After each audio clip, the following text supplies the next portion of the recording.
Hello everyone, welcome back in a cloud computing playlist. And in this playlist, today's topic is virtualization of CPU, memory and input output devices and many more things. तो अपन देखते हैं virtualisation concept आपको clear है, नाम से ही पता चल रहा होगा सर। कुछ हार्डवेयर होते हैं, उसके बीच में VMM लगता है, देन सर वर्चुअल मशीन होती है तो अपन उससे कनेक्ट कर पाते हैं। फॉर एग्जांपल आपको समझा दूँ शॉर्टकट में, जैसे कि सर्वर है, सर्वर के अंदर बहुत सारी मेमोरी है, स्पेस है, ठीक है। तो आप क्या करते हो, अपने लैपटॉप से उस वाले मेमोरी को, उसके स्पेस को, उसकी रैम को, रोम को एक्सेस कैसे कर पाते हो? आप एक वर्चुअल मशीन बना लेते हो अपने खुद के सिस्टम में। वो कैसे होता है? VMM के थ्रू होता है, जो अपने प्रीवियस वीडियो में अच्छे से पढ़ लिया। अब वर्चुअलाइजेशन को किस किस पे कर सकते हैं, तो उसके लिए अपन को यहाँ पर वन बाय वन देखते हैं। तो बेसिकली देखो, वर्चुअलाइजेशन आप जो वर्चुअल मशीन पर परफॉर्म करते हो तो उसके लिए आपको हार्डवेयर की नीड तो पड़ती ही पड़ती है, ठीक है। तो hardware virtualisation very first thing that you need to understand what exactly is. नाम से ही पता चल रहा होगा कि देखो मल्टीपल प्रोसेस क्या होते हैं, पैरेलली मॉडर्न ओएस में वर्क करते हैं। लेकिन सपोज करो एक सिचुएशन है जिसके अंदर मल्टीपल प्रोसेसर्स, यानी कि अलग अलग कंप्यूटर है, अलग अलग कंप्यूटर, अब उसमें भी मल्टीपल प्रोसेस चल रहे होंगे, सब में बहुत सारे, और वो एक ही साथ एक ही बारी में किसी सिंगल चीज़ को एक्सेस करने की कोशिश कर रहे हैं। तो क्या कचरा नहीं हो जाएगा? क्या बहुत ज़्यादा कचरा हो जाएगा ना। तो हमें क्या नीड है? हमें है हार्डवेयर वर्चुअलाइजेशन को यूज करने की, ताकि हम उस हार्डवेयर को स्प्लिट कर पाएँ, यूटिलाइज कर पाएँ सही ढंग से। तो उसी केस के लिए हमें क्या करना पड़ता है? हार्डवेयर का वर्चुअलाइजेशन करना पड़ता है। ये क्लियर हुआ माइंड में? इसे दो तरीके से कर सकते हैं, यूजर एंड सुपरवाइजर। एक और एग्जांपल लेते, सपोज करो एक क्लास है, क्लास के अंदर कब बच्चा आ रहा है, जा रहा है, अपनी मर्जी से आ रहा है, जा रहा है, कोई परमिशन नहीं है, बस एंटर हो रहे, आउट हो रहे। तो इससे क्लास के अंदर क्या वो पढ़ाई का माहौल बनेगा? नहीं बनेगा सर, बिल्कुल भी नहीं बनेगा। तो वहाँ पर एक ना एक टीचर होना चाहिए, उसकी परमिशन से बंदा बाहर जाना चाहिए, अंदर आना चाहिए, सो दैट आपका जो क्लास का माहौल है वो अच्छा बना रहे, पढ़ाई वाला बना रहे, ठीक है। तो वो चीज़ करने के लिए हमें क्या करना पड़ रहा है? सिमिलरली यहाँ पर हार्डवेयर का वर्चुअलाइजेशन करना पड़ रहा है, जिसको user mode and supervisor mode के ऊपर देखने को मिलता है। सेकंड पार्ट आता है CPU, कंप्यूटर प्रोसेसिंग यूनिट, जो आपने पढ़ रखी है ऑलरेडी क्या होती है। तो उसका वर्चुअलाइजेशन इन द सेंस कि आपकी VM एक कॉपी है कोई भी सिस्टम की, इंस्ट्रक्शन ऑफ इट, ठीक है। अब क्या होता है, उसके ऊपर होस्ट प्रोसेसर को नेटिव मोड में एग्जीक्यूट किया जाता है, जिससे क्या होता है, वो डायरेक्टली फ्ला हो जाता है। नहीं है ना? अब ध्यान से समझना।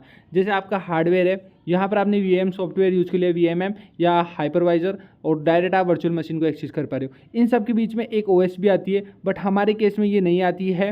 हम डायरेक्ट हार्डवेयर से एक्सेस कर पा रहे हैं उन CPUs का, इसलिए उस केस में हमें क्या करना पड़ता है? देखो, डायरेक्ट हार्डवेयर को अगर आप यूज़ कर रहे हो विदाउट OS, ठीक है, तो उस केस में आपको CPU का वर्चुअलाइजेशन करना ज़रूरी है। तो यही हो रहा है। थर्ड केस में क्या हो रहा है? थर्ड केस में हो रहा है मेमोरी वर्चुअलाइजेशन। नाम से पता चल रहा है जो भी रैम रोम बन रही है। हाँ, उससे पहले एक और चीज़, notes are available in description में, जाके नोट्स को आप परचेज कर सकते हो। So please go through in description also, तो वहाँ पर आपको मिल जाएंगे। मेमोरी वर्चुअलाइजेशन के अंदर क्या हो रहा है, यहाँ पे ट्रेडिशनल OS सपोर्ट करता है for making the different tables. ऐसे समझ में नहीं आएगा, आपको एक अच्छे से तरीके से समझाता हूँ। जो आपका बहुत दूर एरिया में जो आपकी रैम रोम पड़ी हुई है, ठीक है, बहुत सारी रैम है, बहुत सारी रोम है, किसी क्लाउड के ऊपर, किसी सर्वर के ऊपर, अब उसको आपको अपने PC के अंदर एक्सेस करना है। सपोज करो आपके पास को, आपको क्या करना पड़ेगा? एक VM लेना पड़ेगा। उस VM में उसका खुद का OS होगा, उसके अंदर उसका खुद का ऐप्स होंगे बहुत सारे डिफरेंट, वो आप यूज कर सकते हो एट दी एंड। तो इन ऐप्स को यूज करने के लिए मेमोरी लगती है, और वह मेमोरी आपको लेनी पड़ेगी। इसके लिए क्या करना पड़ेगा? आपका जो मेन PC है, ठीक है, सिस्टम है, उसके अंदर मेमोरी का वर्चुअलाइजेशन होना ऑप्शन ज़रूरी है, ठीक है। इस चीज़ को समझो। तो ये आजकल के जो मॉडर्न CPUs आ रहे हैं, उसके अंदर मेमोरी मैनेजमेंट यूनिट होती है, और एक होता है आपका TLB होता है, ठीक है। तो ताकि आपका जो वर्चुअलाइजेशन है वो इजीली परफॉर्म हो सके, एंड यहाँ पे memory of the physical system is virtualised, easily virtualise किया जाता है, एंड उसको VM पर अलोकेट भी कर सकते हैं एज इट्स फिजिकल मेमोरी। आपको बिल्कुल फील होगा फिजिकल मेमोरी है वो। तो वहाँ की आपकी फिजिकल मेमोरी आप यहाँ इतनी दूर उसको इजीली एक्सेस कर पा रहे हो यूजिंग VM।